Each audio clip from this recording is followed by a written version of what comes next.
นะโมตัสสะภะคะวะโตอะระหะโตสัมมาสัมพุทธัสสะนะโมตัสสะภะคะวะโตอะระหะโตสัมมาสัมพุทธัสสะนะโมตัสสะภะคะวะโตอะระหะโตสัมมาสัมพุทธัสสะ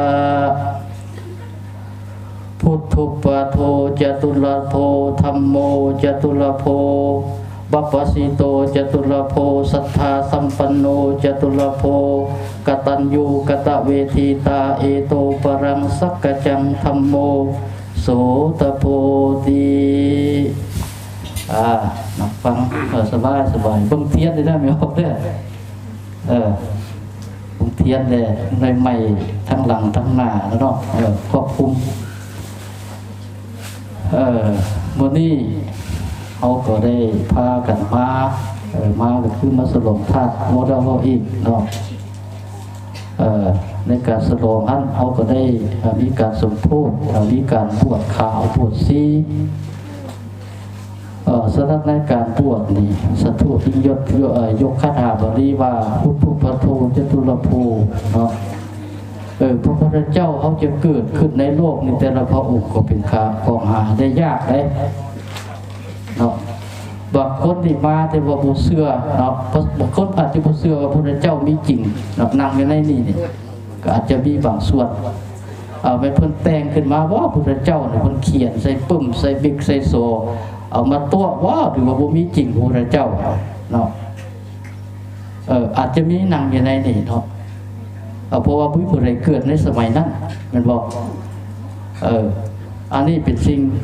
ที่เขายังคาใจเนาะแล้วพระจิงกล่าวว่านะพูดว่าศาสนาเขานี่มีดีอุบาทเนี่ยไม่ออกตรงกับหลักวิทยาศาสตร์นำหน้าโบถอยโบราณนำหน้าทุกสมัยสามารถพิสูจน์ได้ทั้งฝ่ายวิชาการมีหลักฐานเหตุผลให้บุคคลเห็นแจ้งถ้าเพิ่นแสดงธรรมไว้ถ้าผู้ใดปฏิบัติธรรมกรรมให้จะเหินห่างเนี่ยอันนี้เอื้อนว่านักวิทยาศาสตร์ก็ยอมรับในทฤษฎีของพระเจ้าเนาะเอาในติดในUN องค์การสหประชาชาติเขาได้หับพองอยู่พุ่นแล้วพระเจ้าเขานี่ก็เป็นคนเป็นมนุษย์บัวลือบัวลาวบัวอย่างอยู่ในประเทศลาวอยู่ในพุทธนะองค์เดียวกันเดียวแล้วก็มีแต่แท้โมเมนต์เพิ่นแต่งเพิ่นปั้นเพิ่นเว้าออกมาว่าเกิดขึ้นในแต่ละพระองค์นี่เป็นหายากบ่มีติเนี่ยบ่ให้สงสัยเด้อไม่ออกมีแต่แท้เป็นมนุษย์เป็นคนเฮานี่แต่ว่าเป็นมันจะตามเนาะทางด้านปัญญาเอาเนาะเพิ่นสิมีปัญญาลักแหลมเมื่อปัญญาลักแหลมแล้วความเสียงสว่างมันก็เกิดแต่อย่างคือดอกไฟเขาเห็นปัจจุบันนี่ดอกไฟนี่ถ้าเขาไปใต้อยู่บนมืดมันก็สามารถทำลายบนมืดเห็นบ่ดอกไฟนี่เอาไปใส่ด้านหลังมันหลังใต้นี่บนมืดสามารถมันสว่างได้ปัญญาคือกันปัญญาที่ถ้าไปอยู่บนใดมันก็ทำลายบนมืดบนนั้นทำลายอกุศลทำลายอกุศลสามารถให้เสียงสว่างแต่พระพุทธเจ้ามันเป็นภูมิปัญญาสลัดลักแหลมทำให้คนเฮานี่เกิดเสียงสว่างสักส่วนให้คนเฮาเกิดเสียงสว่างแต่ว่าคนเฮาก็ยังบ่เอาเนาะยังบ่เอายุคปัจจุบันนี้ยังให้เนาะยุคปัจจุบันนี่ก็เอื้อนว่ายุคไอทีเนาะสัตว์บอกยุคไอทีนี่ย่อมาจาก information technology ยุคแห่งข้อมูลข่าวสารแต่ว่าโลกนี่มันไปจังซี่ไม่ออกเนาะไปมาลูกเขานี่อาจจะต่ำเกี่ยวกับบุเปลี่ยนอย่างเดี๋ยวนี้ได้ซักเครื่องกับบุเปลี่ยนปลูกพักกับบุเปลี่ยนวิธีอาศัยพ่อแม่เป็นหลักพ่อแม่นี่จะลดจิตตายหาเรื่องหาคำเนาะอันนี้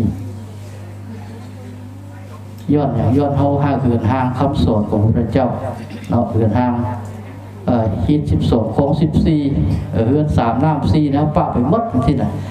ย้อนเฮาบ่เข้าวัดเฮาบ่มีการฝากฝังปลูกฝังแต่เล็กแต่น้อยคือเพิ่นเว้าเมื่อกี้แล้วรอธาตุที่ใหญ่แล้วสิเฮ็ดบุญเนาะอายุแก่มันสิเฮ็ดบุญที่นั่น บัวเฮ็ดยังน้อยนี่ย่านตายอยู่นะย่านไปรับบุญรับกรรมตายสัตว์พระพุทธเจ้าได้มีออกปาตุสัตว์อยู่ในโลกนี่เป็นอาสงไขยอาสงไขยเป็นว่าสิ่งที่นับบ่ได้เนาะเอื้อนว่าอาสงไขยผู้ใดเรียนวิชาเลขอาจจะฮู้เนาะเพิ่นเกิดเป็นมดมีออกเนาะแต่สัตว์เวลาประเภทเพิ่นเกิดเป็นมดแล้วบุญบารมีควรเพิ่นจะได้มาเป็นพระสัมมาสัมพุทธเจ้าปาทุกภพทุกชาติมีออกจะได้เห็นเนาะไปแต่ละวัดเพิ่นจะแต้มฮู้พระเจ้า10ชาติอย่างบอกบ่แม่นเฮาเป็นศรัทธาเราบ่เข้าใจฮู้เด้แต่อย่างคือบ้านที่แต้มมาแล้วก็คือมีบ้านทินเมืองลาเนี่ย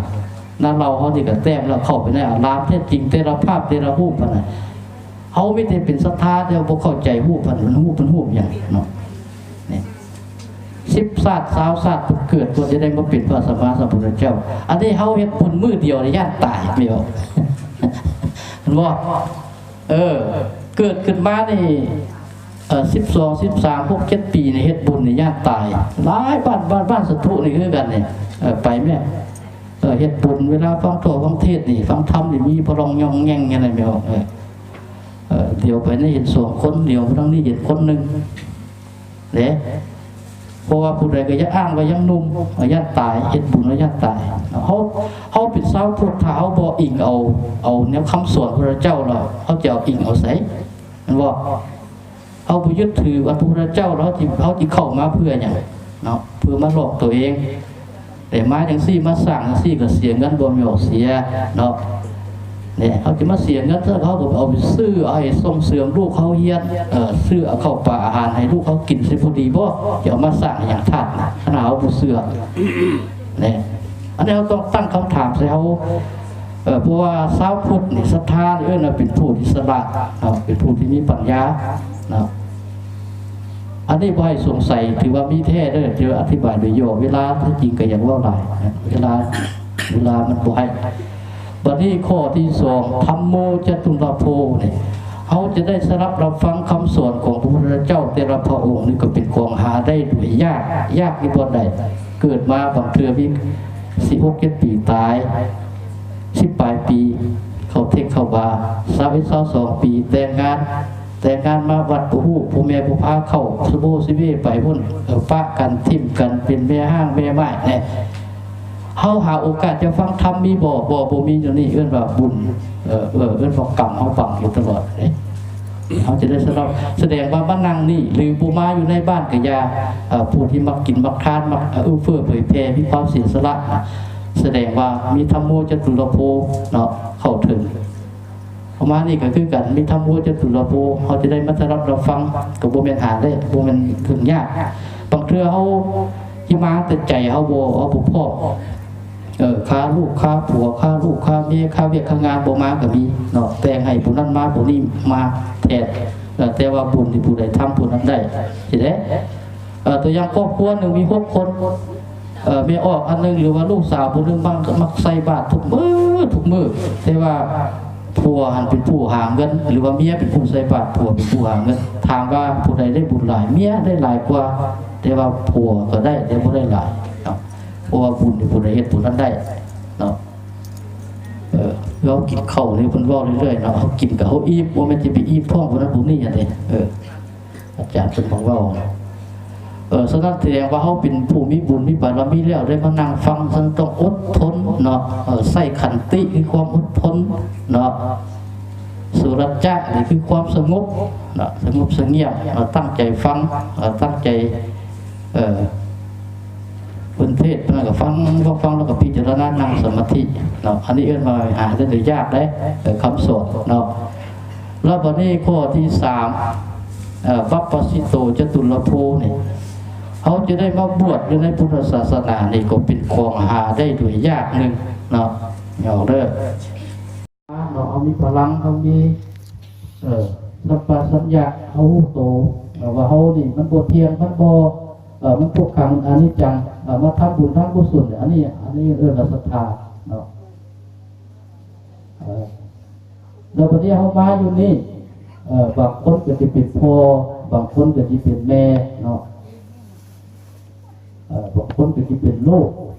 แต่ว่ามานี่เนี่ยเอื้อนว่า ถ้าเป็นลูกก็ที่เป็นลูกอภิสาตพุทธเนาะ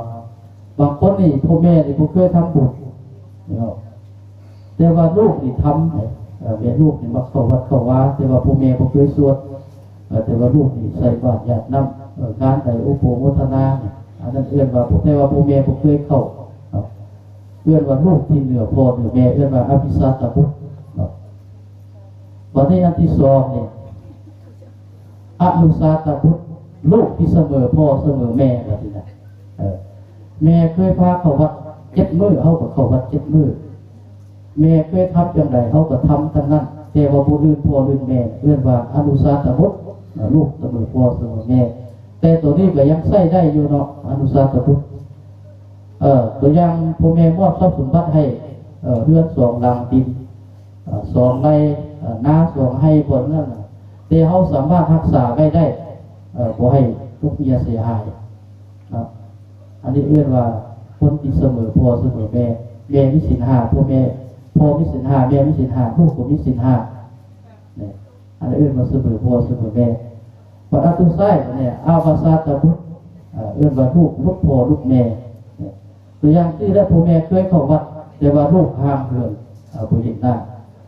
พ่อแม่เคยมีทรัพย์สมบัติมอบให้ลูกเอาไปขายเอาไปขายอันนั้นเอื้อนว่าลูกกินเนื้อพ่อเนื้อแม่ลูกกินเลือดพ่อเลือดแม่เราเอื้อนว่าตัวสุดท้ายตัวที่3นั่นน่ะเอื้อนว่าลูกพ่อลูกแม่เนาะเอื้อนว่า3 อย่างถ้าว่าบ่ได้แท้ก็มันได้อันกลางครับเนาะถ้าว่าดีแท้ๆมันได้ตัวอภิสาตพุทธลูกเหนือพ่อเหนือแม่เนาะลูกจบพ่อจบป.5ลูกก็จบในปริญญาโทเนาะอันที่ว่า4หลักการในการบวชมีอยู่4ประการที่ศัตรูได้เทศไปก็เอาไปนึกพิจารณาเนาะให้เฮาเชื่อเด้อแล้วก็ให้ไปอ่านได้ต้นเนาะอ่านเอาเท่าเอาอยู่เท่าแก่นี่นะอยู่ละมานี่น่ะเฮาก็จับอ่านนี่คือว่าว่าการเรียนนี่บ่สิ้นสุดเดียวบ่ได้อายุบ่ได้สังขารเนาะเอาสามารถศึกษาเรียนเอาไปวัดได้ครูบาอาจารย์ตัวเนาะถ้าผู้เรียนผู้วิธีนี่แสดงว่าให้ครูบาพวกเนี่ยเราเรียนเรามีศรัทธาก่อนมาแสดงเอาฮู้แล้วมาทำสิ่งนั้นเพื่ออาจารย์วัดเพิ่นก็ฮู้แล้วว่าเฮ็ดวิธีใดนั่นเพิ่นฮู้แล้วก็จึงนำพาจึงเฮ็ดจึงถูกต้องเฮ็ดต้องเฮ็ดให้มันถูกเนาะทำพิธีกรรมหรือว่าทำอะไรก็แล้วแต่ในพุทธศาสนาต้องเฮ็ดให้มันถูกเพื่อเฮ็ดบ่ถูกบุญก็สิบ่ได้บุญบ่ได้แล้วสิได้บาปกลับเมื่ออีกเนาะอันนั้นขอฝากไว้ในการบวช4 ประการฉะนั้นก็วงเวลาก็ฮอดนี้ก็โอกาสหน้าถ้ามีก็สิได้เทศหลายงานวันทินแดดเนาะวันทินคำจูดชาตินี้ชาติหน้าให้พบจะได้สิ่งดีๆทำมาค้าขายอะไรกันมันถึงให้มันรอเนาะเป็นพยาธิพยาว่ามันหายวันนี้ซะทิ่มมันบัดวันนี้เอากลับไปเนี่ยเอาไปเนื้อไปทำเนาะด้วยอายุวันนะสุขภาละจากพระประธานวิสัสนามาโกสมควรเกเวลานิทิตา